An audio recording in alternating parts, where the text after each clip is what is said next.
Semua orang mati masuk ke Hades, tapi di bawah. Semuanya ya? Semua. Pasti di bawah. Tapi kemudian pelaku kejahatan akan dipenjara di tingkat yang jauh lebih dalam, disebutnya Tartaros. Oh, ada di bawah, ada lapisan bawah lagi. Ada lagi lapisan paling bawah.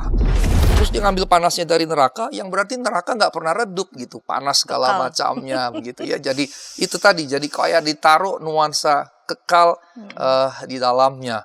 Terus di dalamnya juga katanya ada sungai yang mengalir seperti air, padahal itu adalah api yang menyala-nyala. Nah, Talmud menjelaskan itu dengan cukup detail. Maka yang dari awal sudah nampak ada adalah surga dan bukan neraka. Nah, kalau di PB dia disebut Uranos, yang berarti surga. Nah, kemudian surga sendiri sebetulnya baik dalam bahasa Inggris maupun dalam perjanjian baru sebetulnya.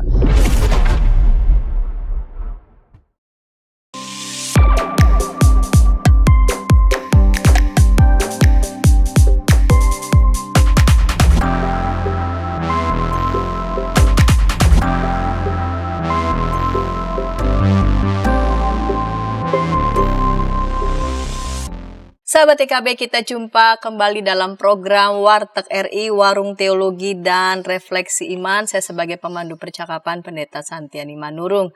Sahabat, program Warteg RI ini, Warung Teologi Refleksi Iman ini sebagai sarana bagi kita untuk membincang seputar perkembangan teologi, perkembangan pengajaran Kristiani, ataupun juga isu-isu sekitar sosial, kemasyarakatan, dan tentu saja dilihat dalam perspektif iman Kristen. Dan penting bagi kita menyikapi sesuai dengan konteks kita sebagai orang percaya di Indonesia. Pada episode kali ini kita membincang sebuah topik yang menarik, ya, yaitu tentang neraka.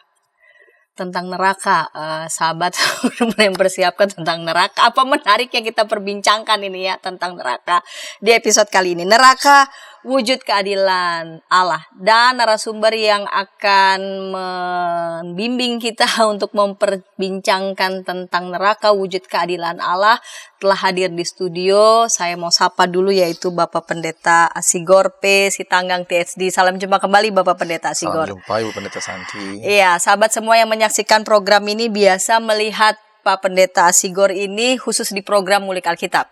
Dan kali ini tampil boleh sebagai narasumber di program Warteg RI, Warung Teologi dan Refleksi Iman. Neraka wujud keadilan Allah. Topik tentang neraka wujud keadilan Allah ini berangkat dari yang ditulis oleh Bapak Pendeta Asigor di wall FB-nya, Facebook-nya. Lalu kemudian ramai itu ditanggapi, direspons. Lalu kami lihat dan rasanya topik ini menarik untuk kita percakapkan ya secara konstruktif pastinya di program Warung Teologi dan Refleksi Iman. Baik Pak Pendeta, di segmen yang pertama ini karena ini topiknya tentang neraka. Sebenarnya asal mula konsep neraka ini dimulainya dari mana sih?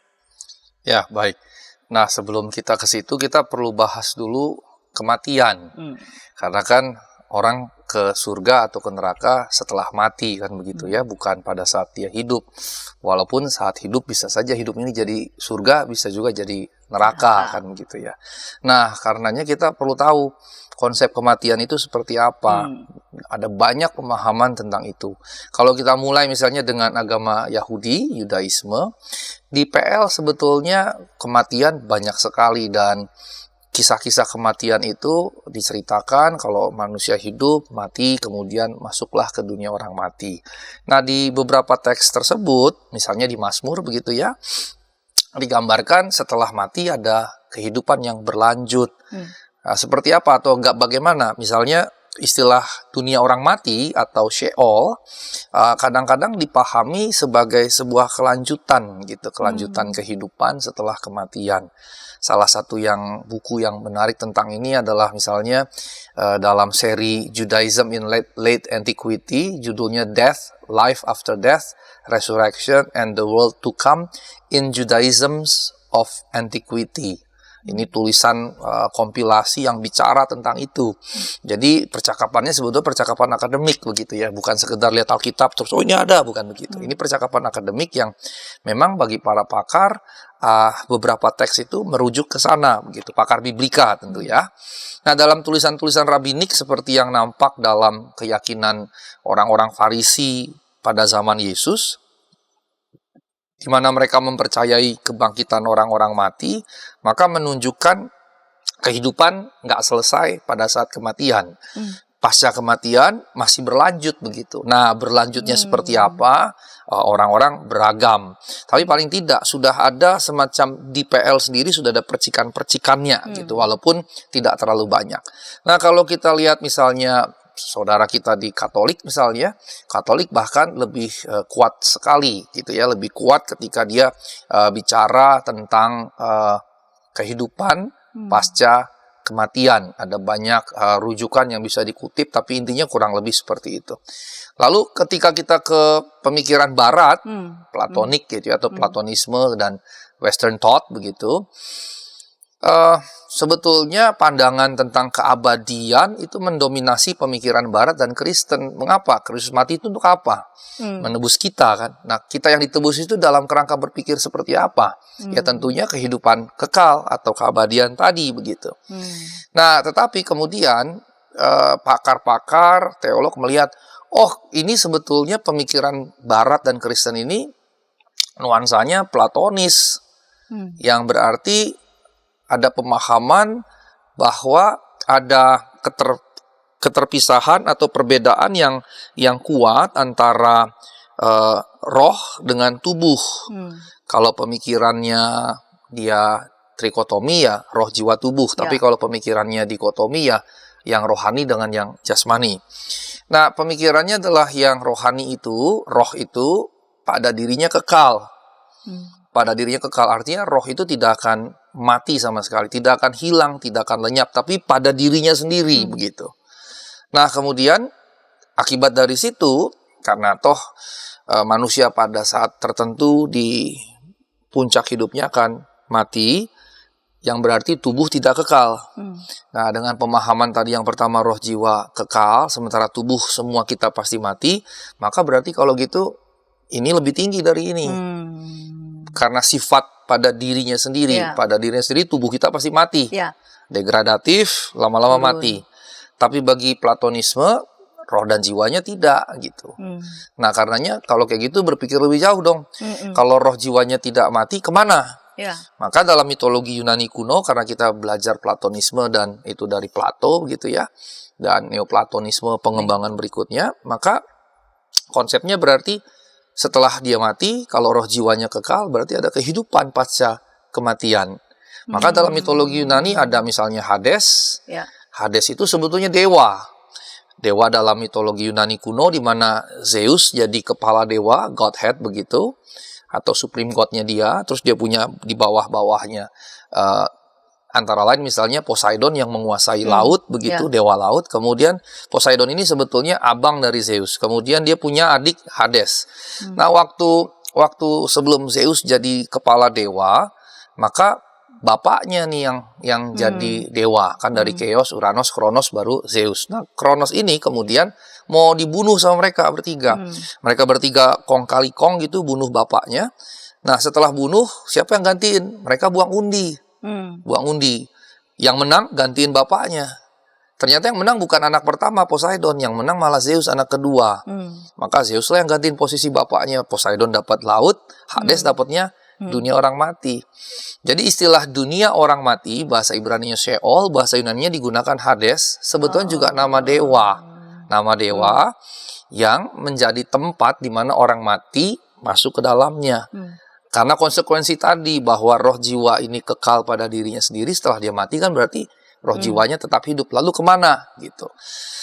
Nah, karenanya Platonisme ini direspons dengan dua cara yang berbeda, Bu Santi. Yang pertama, menolak kehidupan setelah kematian yang sifatnya langsung.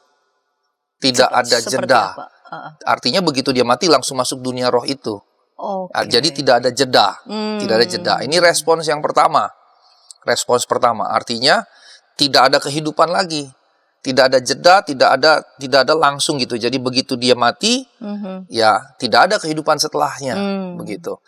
Nah, karenanya konsepnya berarti manusia mati seutuhnya, roh, jiwa, tubuhnya mati saat dia mati, gitu. Dan ini berarti mengcounter Platonisme yang konsepnya roh dan jiwa tadi kekal pada dirinya sendiri. Artinya tidak, roh dan jiwa tidak kekal pada diri sendiri. Maka waktu mati, roh jiwa pun ikut mati. Itu counter atau respons pertama dari kekristenan. Nah, yang kedua adalah bahwa oh tidak, setelah kehidupan, setelah kematian, kita masih berlanjut kehidupan. Tapi bukan karena roh jiwa yang kekal pada dirinya sendiri. Tetapi respons Kristen yang kedua ini berkata bahwa dia berlanjut hidup pasca kematian karena Allah berbagi kekekalan Allah kepadanya. Sehingga artinya sifat kekal itu tidak melekat pada ansih pada dirinya sendiri, roh, jiwa, tubuh.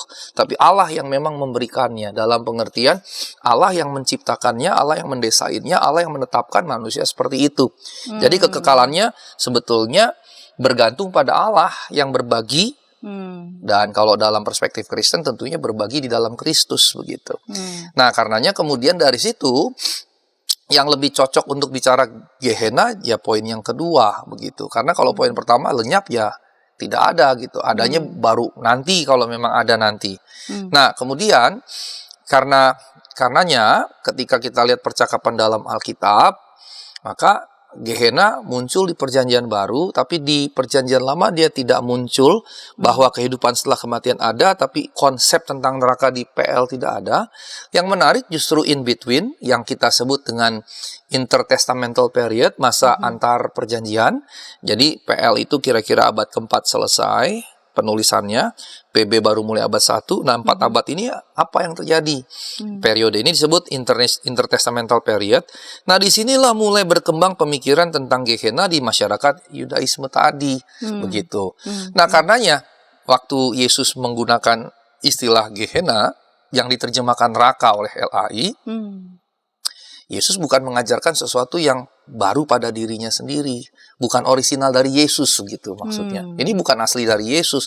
Artinya Yesus sebetulnya hanya mengambil konsep yang ada di masyarakat religius saat itu, yang berarti Yesus setuju dengan konsep itu karena dia pakai, dia gunakan, dia jelaskan, dia ajarkan gitu dan berulang-ulang gitu.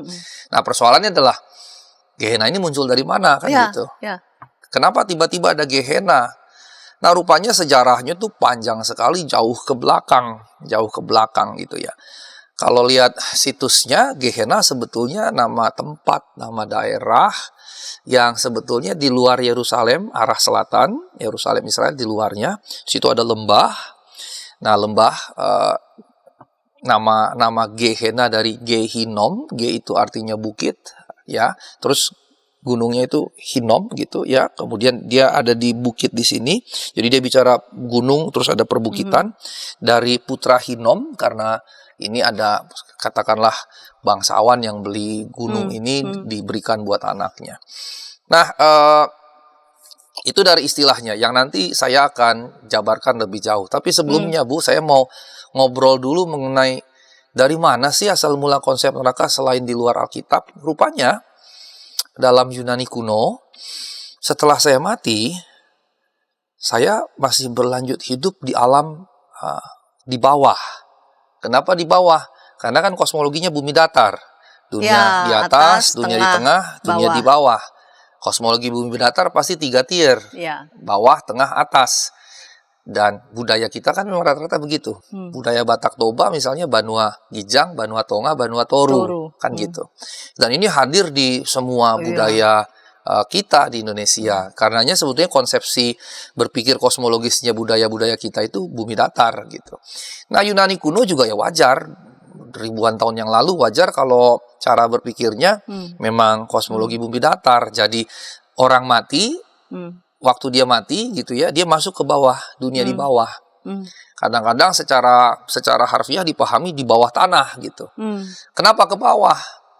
Di tempat-tempat tertentu ada gunung berapi, Terus juga ada tempat-tempat tertentu kalau di Mediterania itu ada minyak mentah yang kadang kalau dibakar dia masih bisa menyala begitu ya. Walaupun tidak persis seperti bensin tapi kurang lebih begitu. Kemudian juga ada seperti kalau di gunung itu ada lava ya. Begitu ya yang menyala-nyala. Betul, yang panas luar biasa. Sehingga karenanya kenapa mereka berpikir di bawah? Ya karena panas itu tempat mereka dihukum di situ, begitu. Bayangannya begitu. Nah, karenanya Hades dipahami seperti itu, ada di bawah tanah, tempat yang menyala-nyala itu, dan disitulah orang-orang mati ditaruh. Dan kemudian siapa yang berkuasa? Hades tadi, begitu.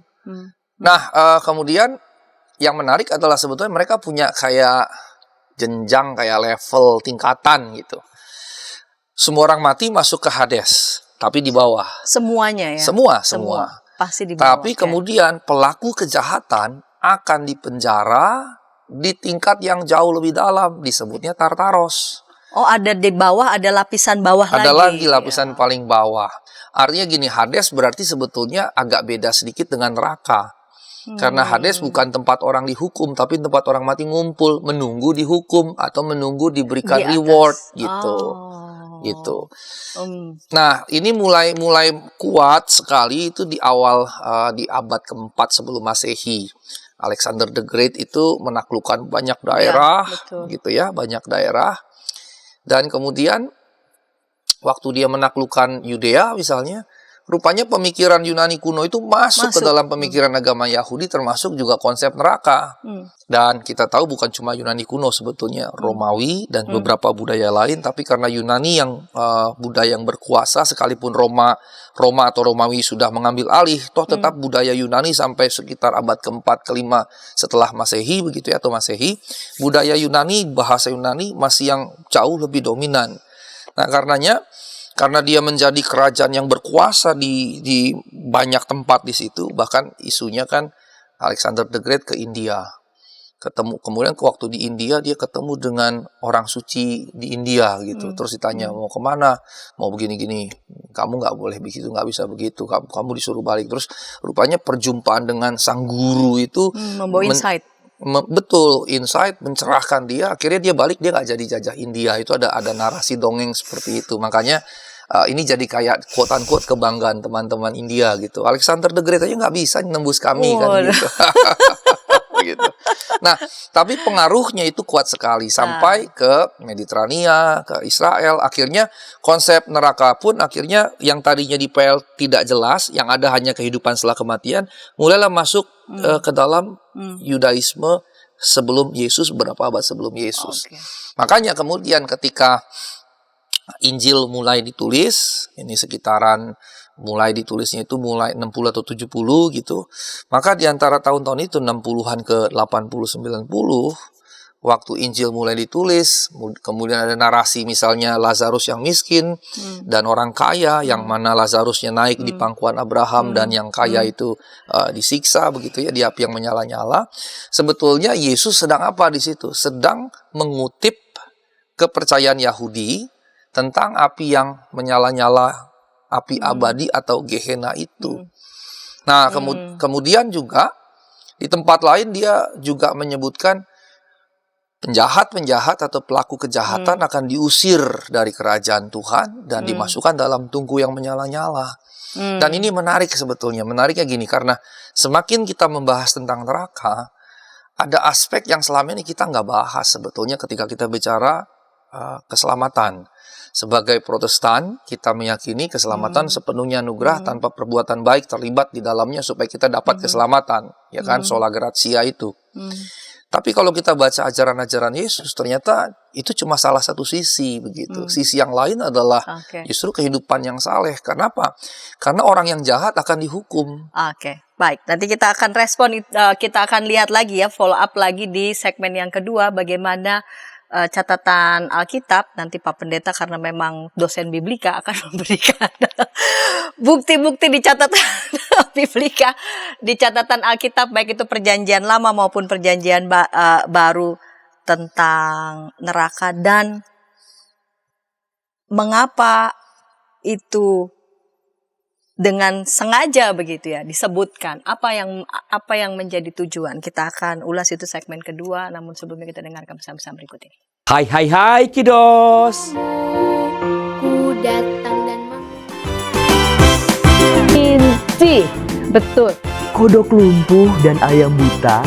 Kiddy time.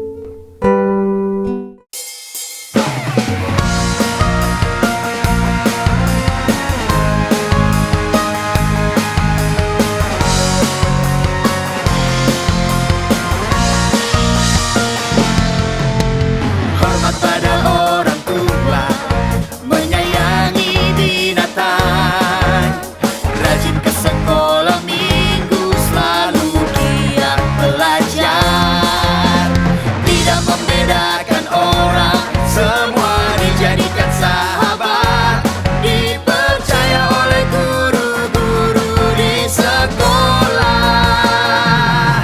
Kiki dan Didi, sahabat yang baik, gembira menolong siapapun,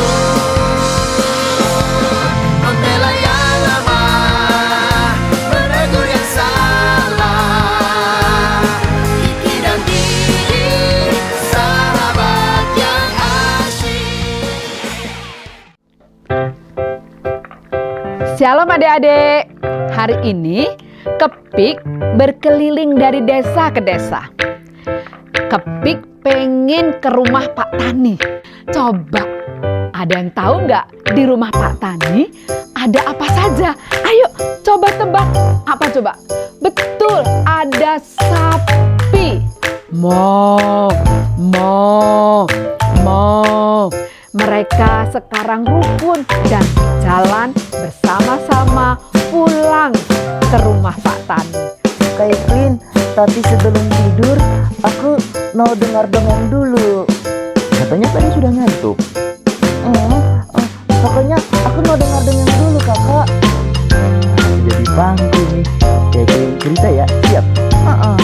Ayam buta hanya bisa mendengar suara orang berseru-seru sambil berlari. Lari, kebakaran. Sekarang kodok lumpuh itu bebas berada di atas punggung semua ayam. Kemanapun dia mau pergi, ayam-ayam siap membawanya dengan senang hati.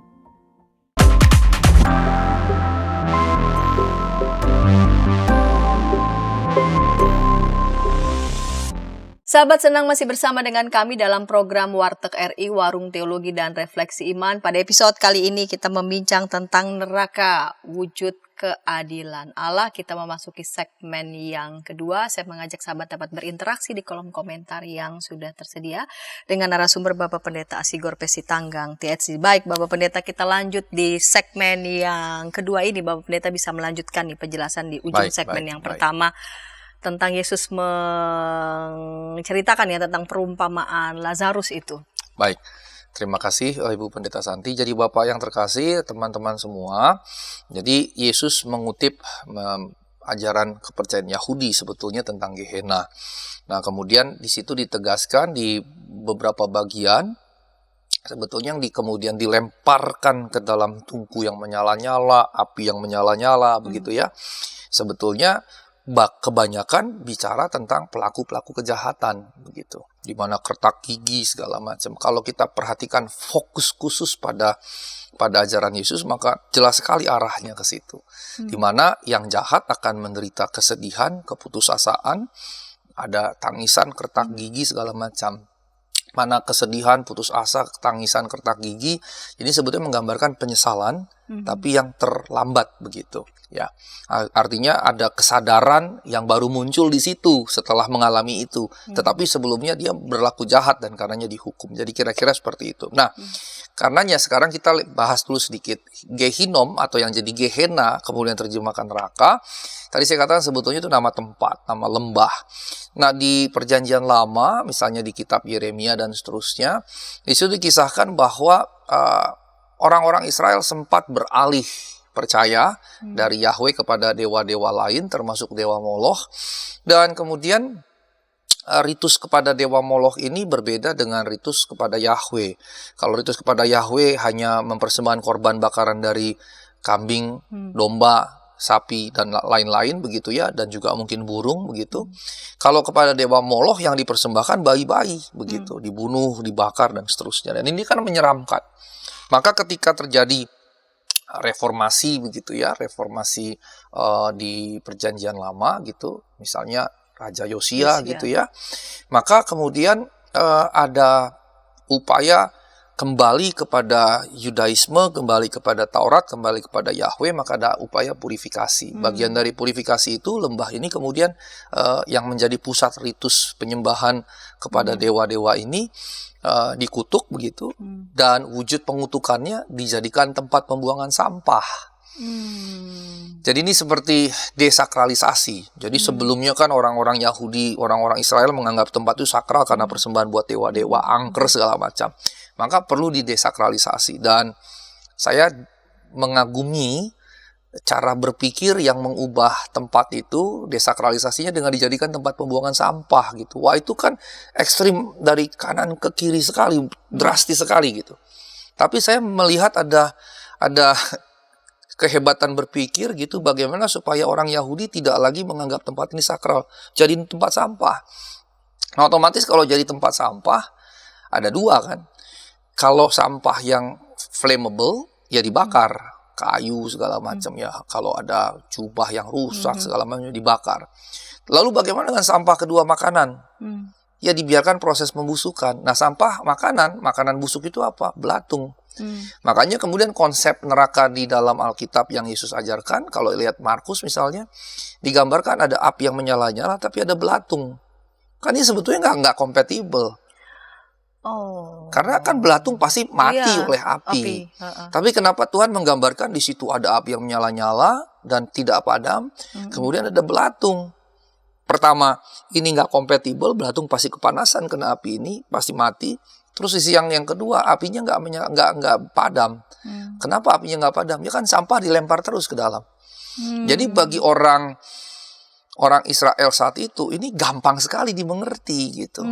Gampang sekali. Dengan kata lain, Yesus menggunakan itu tidak boleh dipahami secara harfiah begitu. Yesus mengambil gambaran Gehenna, apinya menyala terus tak pernah padam, tapi di sisi yang lain ada ulat yang memakan itu karena ada sampah makanan. Ini sementara ini adalah sampah yang flammable yang terbakar, dan ini dua coexist gitu. Sama seperti kalau kita ke TPA Bantar Gebang, ada yang dibakar tapi ada juga sampah-sampah yang digerogoti oleh ulat-ulat itu gitu. Jadi dua yang tidak kompatibel digunakan sebetulnya karena yang dirujuk adalah tempat pembuangan sampah itu. Nah, dari situ kemudian digunakan jadi neraka begitu. Kira-kira gambaran seperti itu. Nah, kalau kita tarik konteks itu, sebetulnya itu kan jadi gambaran kumpulan hal-hal yang tak berguna. Kira-kira kan begitu.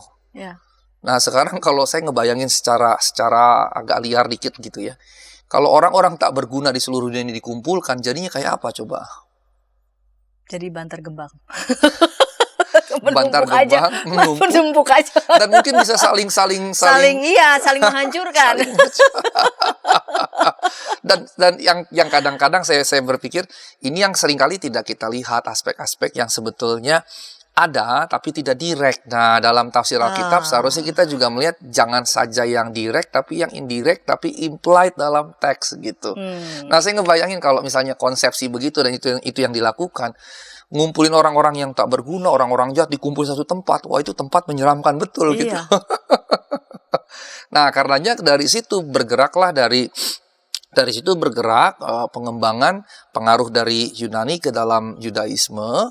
Maka di masa antar perjanjian tadi berkembanglah konsep tentang neraka ini gitu. Neraka, saya nggak tahu apakah bisa kita sebut nerakologi gitu ya. Misalnya salah seorang rabi, misalnya Sotah 22a, dia katakan neraka juga diciptakan oleh Allah.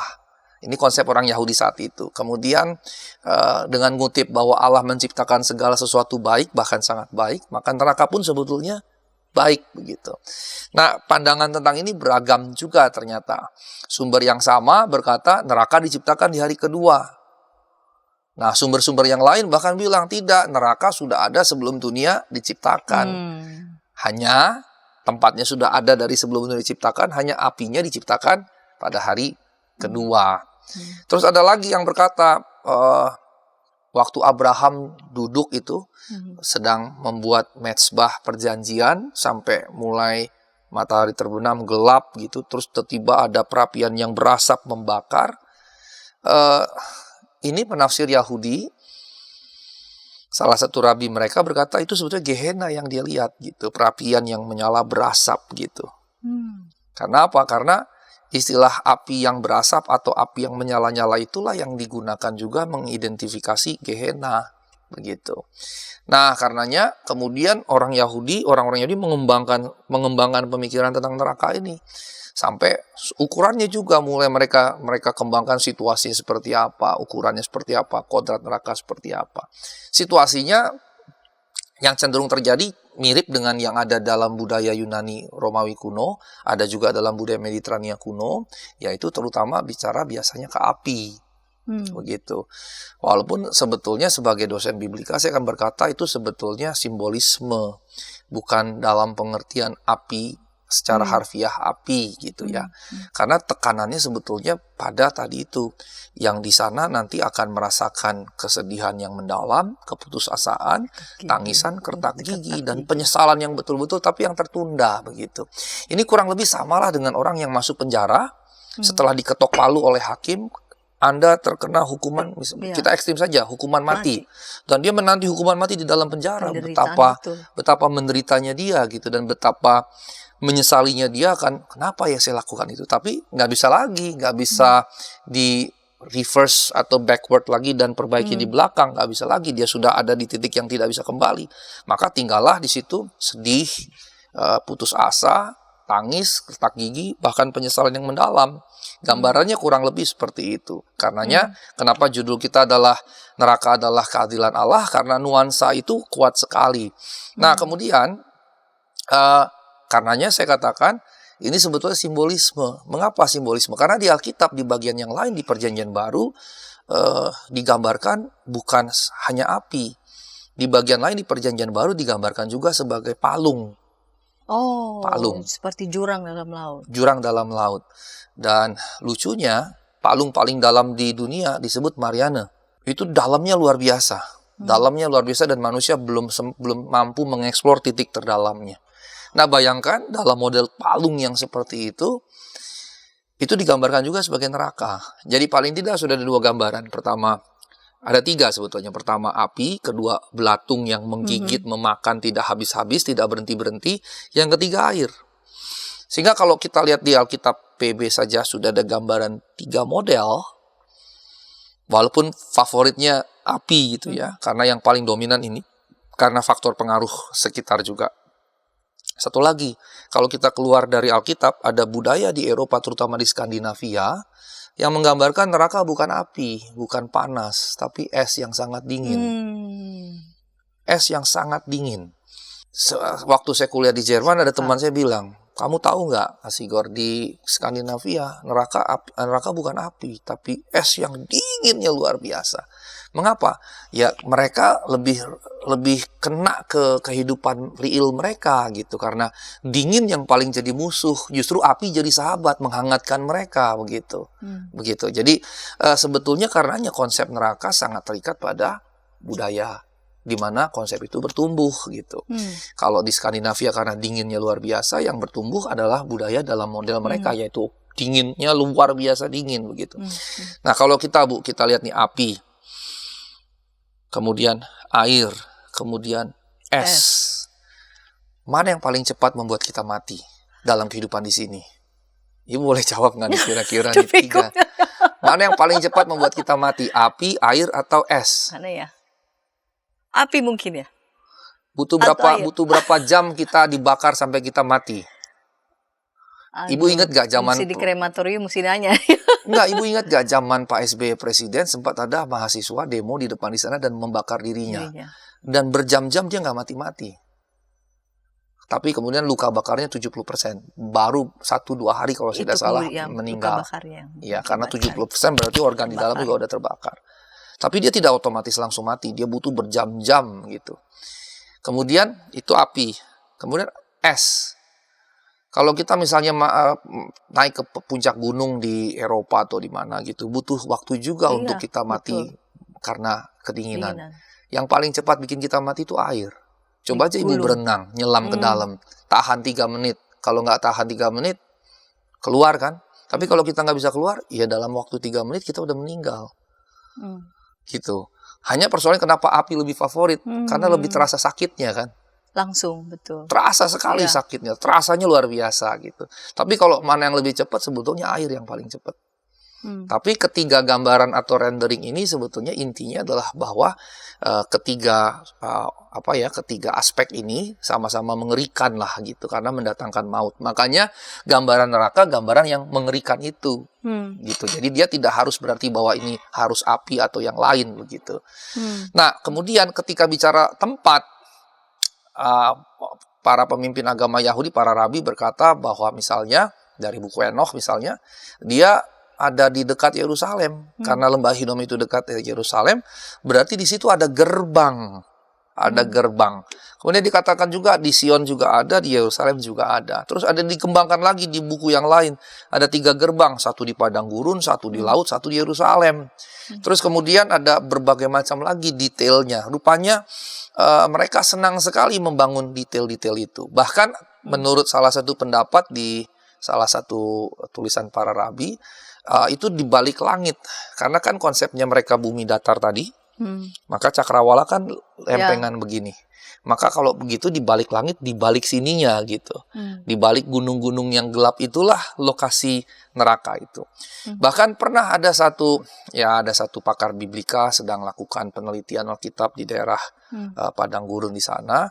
Kemudian ada satu orang Arab yang jadi guide-nya, memandunya. Terus dia bilang, itu tuh tempat di mana bumi terbelah dan anak-anak Korah zaman Musa masuk ke dalam. Padahal itu sebetulnya maksudnya apa sih? Namanya Timur Tengah kan pusat minyak, ada bagian-bagian yang memang dekat sekali dengan kawah atau yang lain-lain gitu ya. Jadi bawahnya dekat sekali gitu dengan seperti itu. Tapi dia katakan itu sebetulnya neraka. Jadi rupanya ya ada masih sebagian masyarakat di situ yang mempercayai memang di bawah itulah neraka begitu. Dan kemudian sampai ada yang berkata bahwa dia luasnya itu 1/6-nya Taman Eden. Ada yang berkata begitu. Ada yang kemudian berkata bahwa dia lebih besar lagi situasinya begitu, luasnya dan seterusnya. Kemudian yang berkata lagi tingkatannya sampai ada 7 begitu. Berarti yang paling dalam, yang paling jahat begitu kan. Nah, yang menarik di pengembangan berikutnya, karena ada yang menggambarkannya luas, saking luasnya Gehenna, maka kalau matahari terbit dari timur terbenam di barat gitu, waktu dia terbenam kan di bawah. Berarti masuk Gehenna dia, masuk neraka. Ngapain matahari masuk neraka? Ngambil panasnya di neraka. Untuk terbit lagi, nyala lagi, panas lagi begitu. Jadi siklusnya sampai dijelaskan seperti itu. Nah ini ya Ibu Santi ketawa waktu saya mempersiapkan ini, sebenarnya materi udah cukup lama karena saya persiapan untuk perkuliahan gitu. Waktu saya mempersiapkan pertama kali saya buka-buka literatur kaum Yahudi itu, saya berpikir gini, kok bisa yang gini yang dipercaya gitu ya.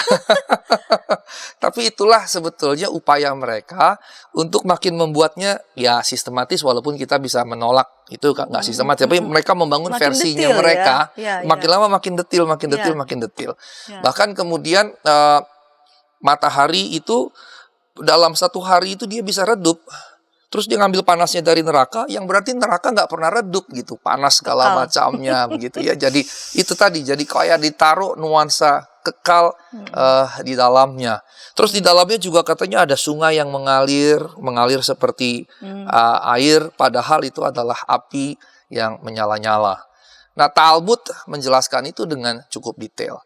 Tapi di sisi yang lain juga ternyata bukan cuma orang Yahudi, orang-orang Persia juga punya gambaran seperti ini. Bahkan digambarkan nanti orang-orang yang berdosa nanti ada cairan besi yang meleleh yang membakar dari kakinya mereka begitu. Kemudian ada gambaran lagi dari Tiberias. Tiberias itu kan tepi danau. Di atasnya Kapernaum, di sininya ini Danau Galilea, ini Kapernaum, di sini Tiberias. Nah, dari Tiberias katanya mengalir air melalui Gehenna untuk naik lagi begitu. Gambarannya seperti itu. Kemudian di sana kan juga kayu di bagian tertentu Lebanon banyak dan kayu digunakan untuk perapian segala macam. Terus kemudian juga belerang kan di sana juga banyak. Jadi gambarannya sebetulnya sangat terkait dengan konteks masyarakat saat itu.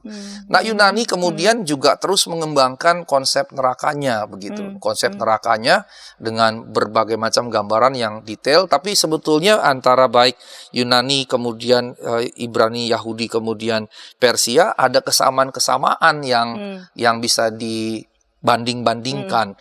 Tapi kemudian ketika kita bicara kembali ke PL, hanya ada cuplikan kecil, yaitu misalnya Allah menghakimi dengan api. Nah, karenanya rabi-rabi mengembangkan kalau gitu, kalau dari menghakimi dengan api berarti ini berarti Gehenna dan seterusnya begitu. Nah, kemudian yang berikutnya mereka mengembangkan lagi di Gehenna nanti ada pangeran malaikat yang berkuasa. Kan ini mirip dengan Hades. Konsep Hades Yunani kan Hades itu dewa, penguasa dunia orang mati.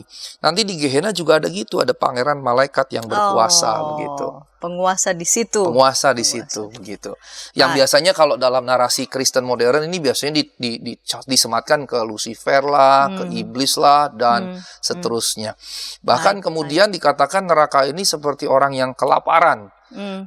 Haus akan manusia-manusia untuk dikirim ke dalamnya begitu. Digambarkan seperti itu. Oke, baik Pak Pendeta.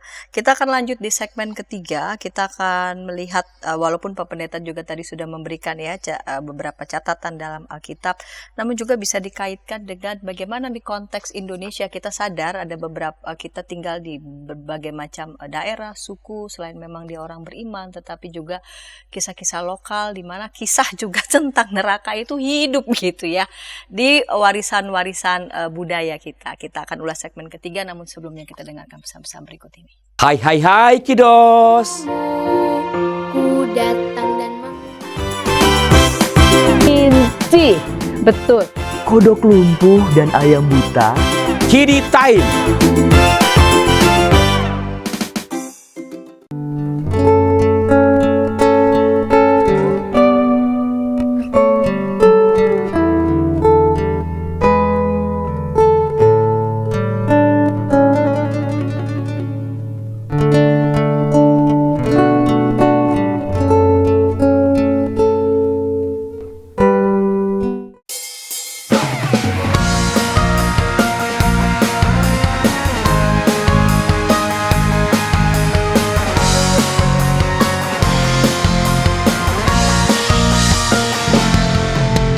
Hormat pada orang tua, menyayangi binatang, rajin ke sekolah minggu, selalu giat belajar, tidak membedakan orang, semua dijadikan sahabat, dipercaya oleh guru-guru di sekolah.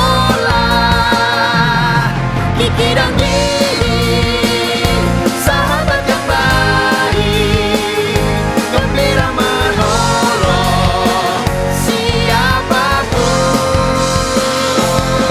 membela yang lemah, menegur yang salah. Kiki dan Didi, sahabat yang asyik. Shalom adik-adik. Hari ini Kepik berkeliling dari desa ke desa. Kepik pengen ke rumah Pak Tani. Coba Ada yang tahu nggak di rumah Pak Tani ada apa saja? Ayo coba tebak. Apa coba? Betul, ada sapi. Mo, mo, mo. Mereka sekarang rukun dan jalan bersama-sama pulang ke rumah Pak Tani. Kak Evelyn, tapi sebelum tidur aku mau dengar dongeng dulu. Katanya tadi sudah ngantuk. Pokoknya aku mau dengar dongeng dulu kakak. Jadi bangku nih. Kayak cerita ya, siap? Ayam buta hanya bisa mendengar suara orang berseru-seru sambil berlari. Lari, kebakaran. Sekarang kodok lumpuh itu bebas berada di atas punggung semua ayam. Kemanapun dia mau pergi, ayam-ayam siap membawanya dengan senang hati.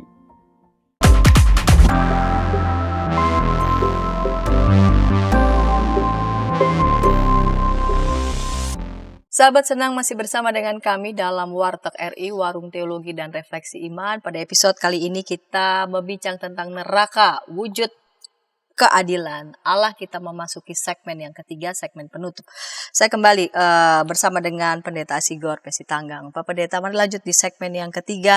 Dengan semua uraian ini, bagaimana kita secara Kristiani menyikapi ini, ditambah lagi kita akui ya di beberapa suku di Indonesia juga mewarisi ya kisah-kisah lokal yang berkaitan dengan dunia bawah maupun juga hukuman ilahi bagi orang-orang jahat, dan bagaimana kita menyikapi ini. Tadi Pak Pendeta segmen pertama kalau tidak salah sempat sebetulnya menyinggung ya, Allah itu kan sudah menebus kita diselamatkan, lalu kemudian kita beroleh lagi kasih karunia.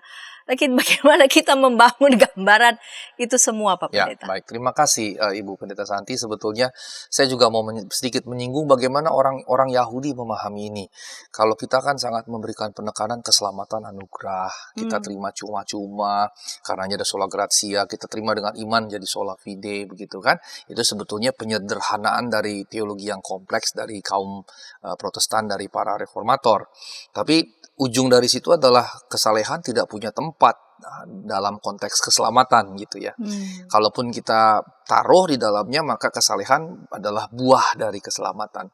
Sementara kalau dalam perkembangan yang saya katakan periode tadi, para rabi Yahudi menegaskan orang yang saleh pergi ke surga, orang yang berdosa pergi ke neraka. Hanya persoalannya kemudian kategorisasinya agak rumit begitu ya. Misalnya di salah satu Babylon Talmud dikatakan ada 3 kategori manusia sepenuhnya saleh, ada juga orang-orang berdosa yang tidak dimurnikan, tapi rupanya ada yang di tengah-tengah begitu.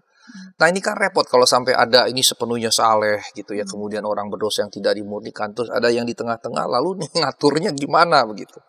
Nah kemudian ditambahkan lagi bahwa mereka yang berdosa tetapi tidak memimpin orang-orang lain ke dalam dosa, artinya dia dosa sendiri, nggak ngajak orang-orang gitu. Kalau di Indonesia kan ada yang, ayo bikin ini, ayo pukul ya, orang-orang ketangkep mencuri misalnya, bisa digebukin sampai mati karena apa? Yang satu ngajak yang lain, ngajak lain gitu. Jadi akhirnya rame. Nah ini kan sebetulnya saya melakukan kejahatan, saya ngajak orang lain berbuat jahat. Nah rupanya di dalam Talmud Yahudi itu ada yang berkata kalau kita buat jahat tapi tidak mengajak orang lain berbuat jahat, maka kita dihukum 12 bulan di dalam Gehenna. Baru setelah 12 bulan, tubuh jasmaninya dihancurkan, jiwanya dibakar, ya, kemudian angin membawa debu itu di bawah kaki orang kudus, begitu ya. Kemudian dia jadi ini lagi dipulihkan gitu.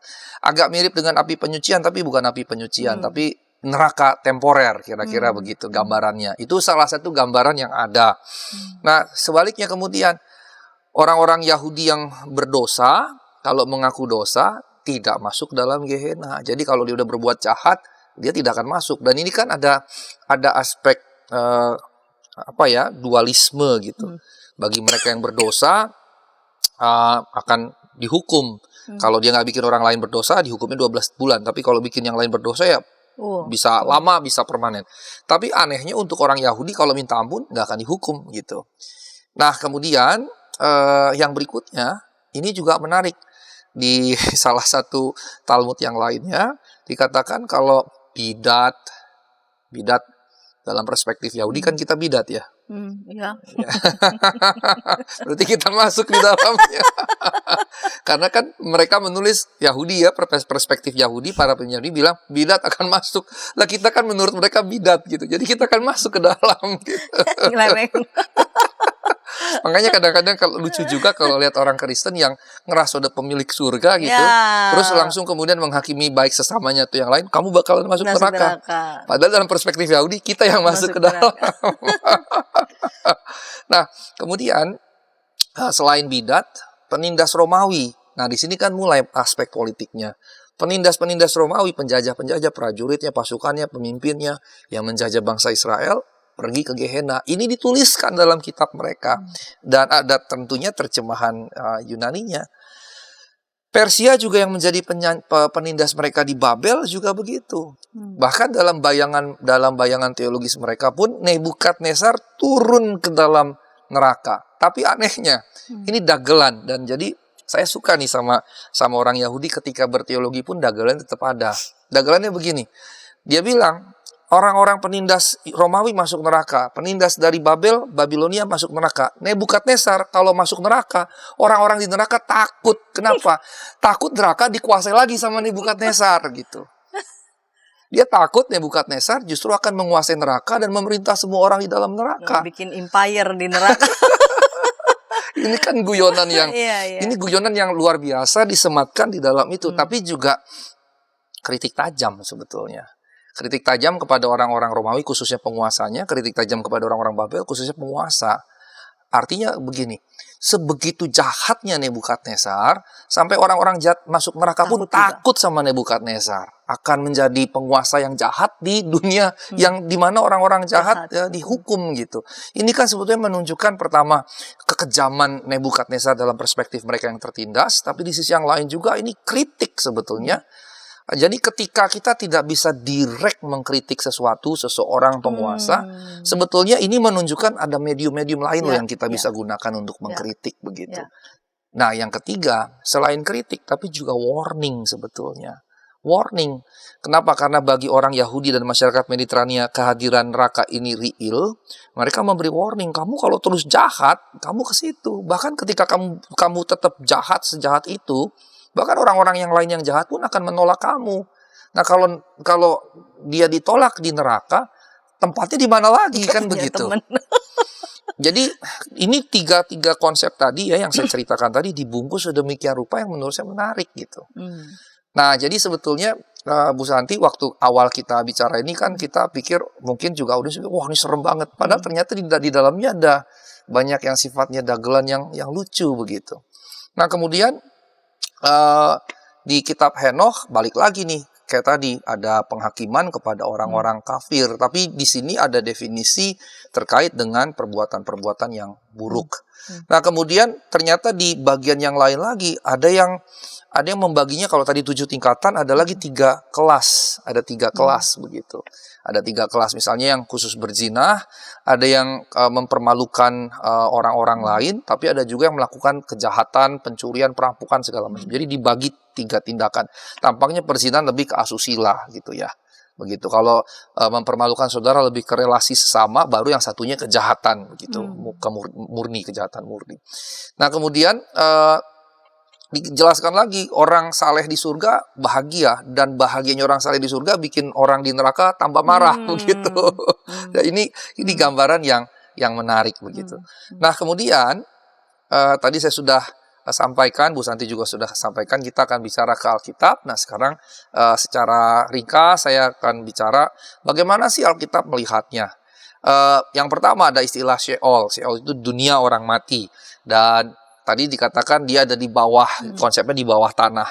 Nah, Sheol dari kata syal, meminta, syul lemah, atau sya'al, ruang terbuka. Nah, ini merujuk pada tempat di bawah, digunakan cukup banyak, tapi kemudian juga digunakan misalnya untuk mengartikan kuburan, atau jurang yang dalam, dan seterusnya. Sheol digambarkan sebagai tempat tujuan setiap orang yang mati. Artinya tidak ada yang tidak masuk ke situ. Karenanya ada sebagian yang menganggap ya Sheol itu sebetulnya tempat netral. Sama seperti Hades tempat netral, Baru kalau dihukum masuk Tartaros, misalnya begitu ya. Nah, kemudian ada beberapa definisi, misalnya tidak ada lagi yang berbuat, tidak ada perbuatan di situ, Tuhan tidak dipermuliakan, tapi orang percaya akan dibebaskan dari Sheol. Nah, istilah Sheol diterjemahkan Hades yang tadi di awal saya sudah jelaskan. Kemudian adalah istilah Gehenna yang tadi saya juga sudah jelaskan.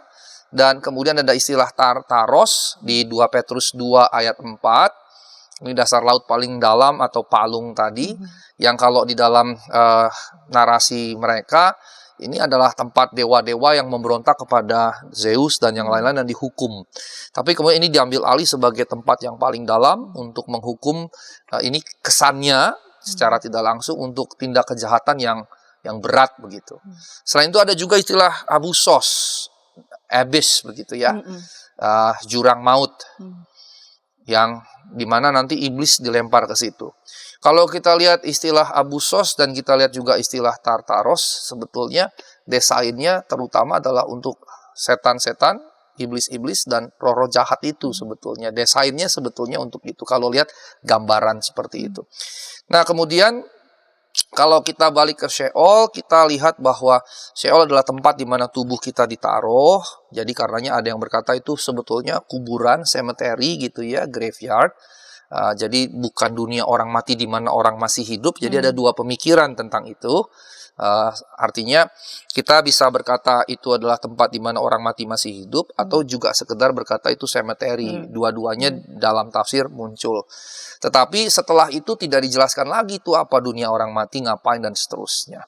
Nah, di PL sendiri, Gehenna tidak muncul, surga pun sebetulnya tidak muncul, kecuali hanya jadi tempat kediaman Allah. Karenanya konsep surga dan neraka di Alkitab berbeda.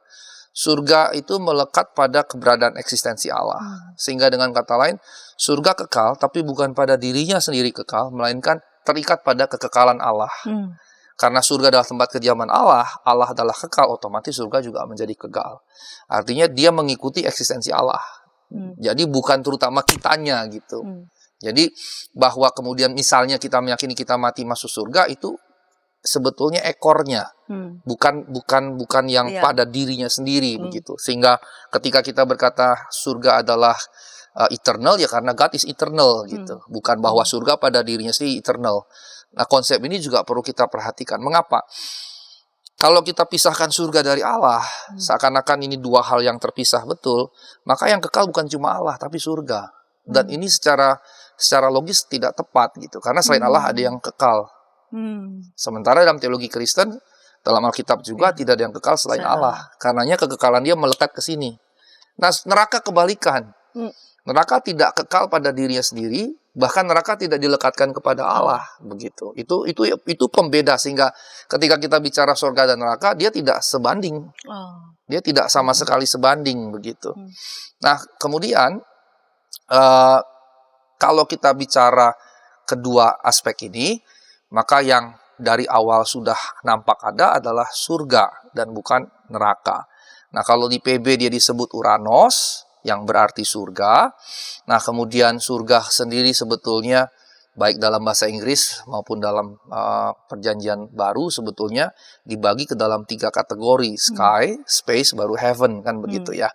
Kalau pengertian langit itu sky, kemudian ada awan-awan atmosfer, ada troposfer, dan seterusnya.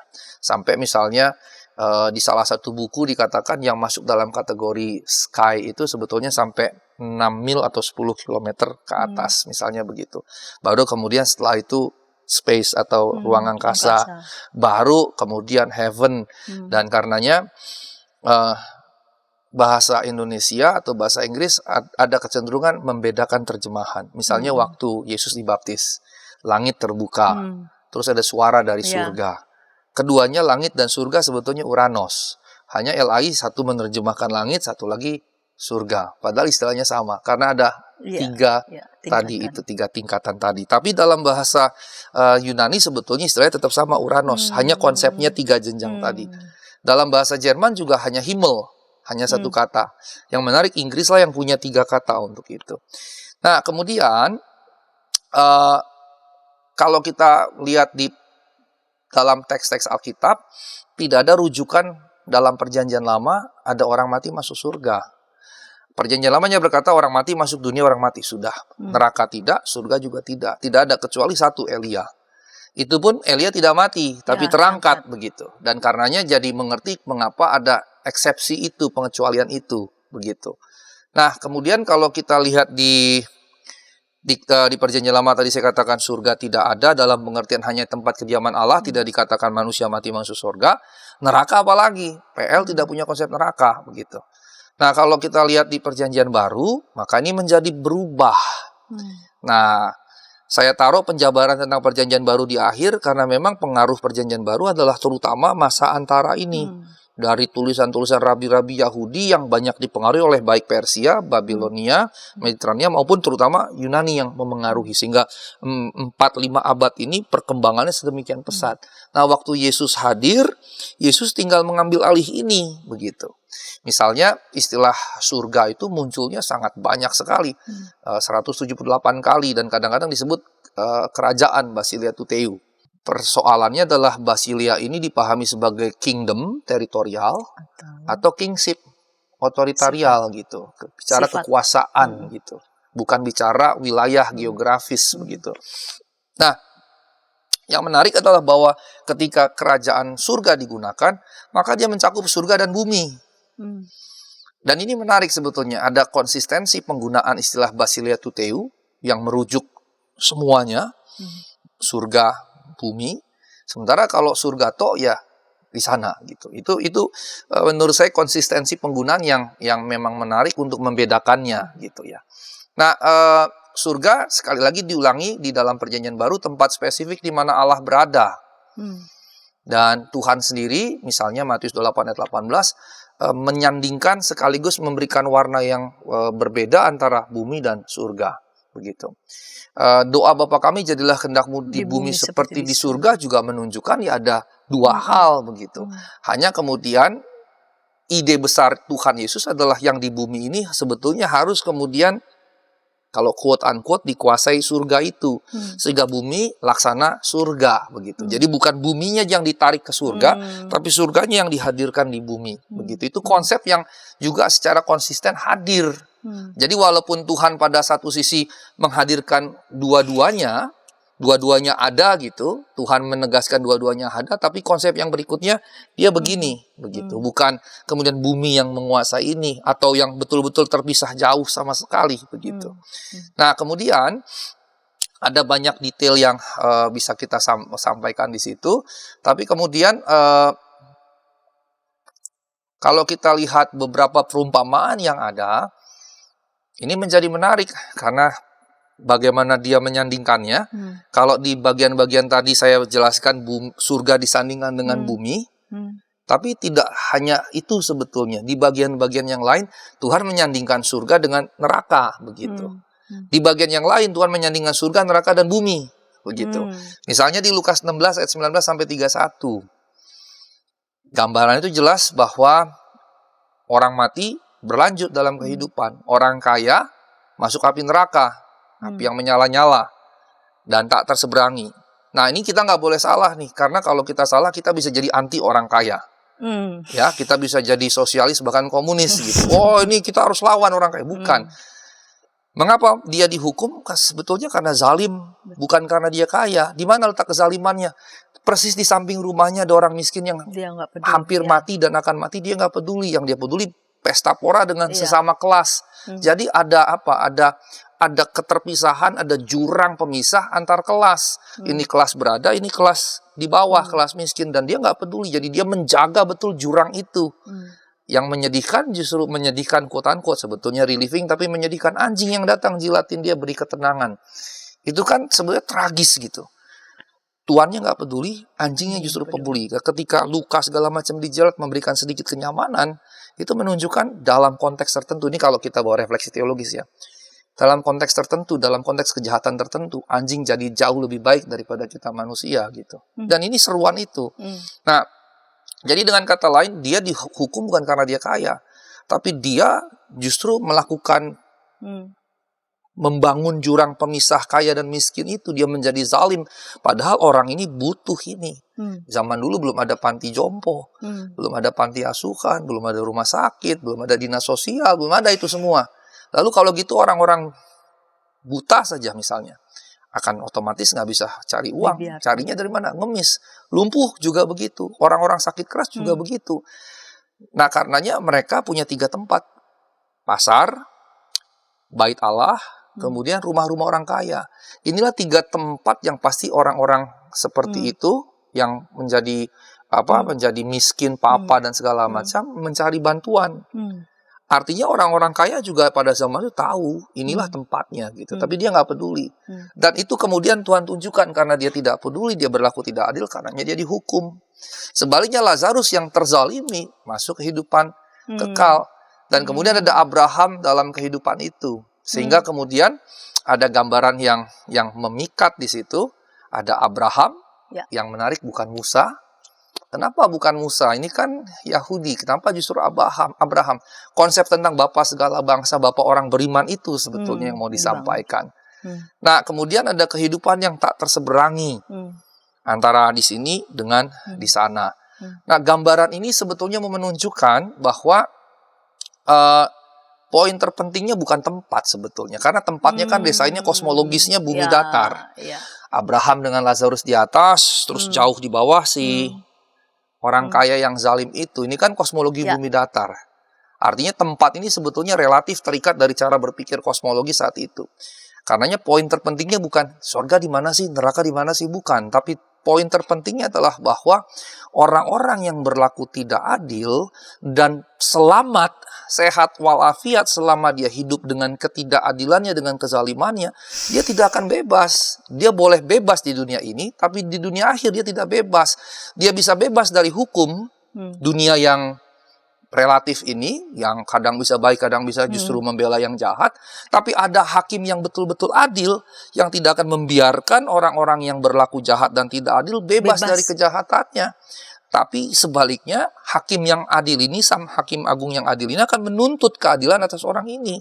Itu sebetulnya pesan terutama dari neraka sebetulnya. Artinya, kalau kita di hidup ini berlaku tidak adil, berlaku jahat, kita bisa bebas dengan kejahatan kita sampai mati, kita bahkan pesta pora, bahkan kemudian secara terselubung atau diselubungi kita malah dianggap orang yang religius, orang yang baik hati, orang yang murah, padahal di balik itu penuh kejahatan.